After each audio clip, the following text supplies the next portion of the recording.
মানুষের জীবনচক্রের একটি ধাপ হচ্ছে বিষণ্ণতা।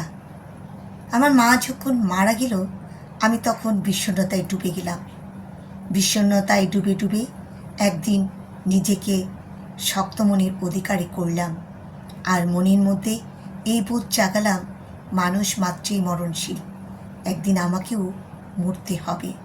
তাই যে কয়দিন বাঁচব, মন খুলে বাঁচব। এখন তাই কোনো বিষণ্ণতা আমাকে কাঁদায় না, শুধু মনের মধ্যে মনোবল জাগিয়ে সেই বিষণ্ণতা থেকে মুক্তির পথ খুঁজি। নিজেকে নিজেই শক্তিশালী করি নানা রকম কাজের মধ্যে দিয়ে। কাজেই আমাদেরকে বিষণ্ণতা থেকে মুক্তি দেয়, সাহস যোগায়, আত্মবিশ্বাস বাড়ায়। জীবনটা হচ্ছে সুখ দুঃখের চাদরে মোড়ানো, তাই সুখ দুঃখের দোলায় দুলতে দুলতে নিজেকে সব পরিস্থিতিতে মানিয়ে নেওয়ার জন্য প্রস্তুত করতে হয়। এক সময় সব বিষণ্ণতা, দুঃখ, কষ্ট কেটে যায়, তখন নতুন করে বাঁচার প্রেরণা যোগায়।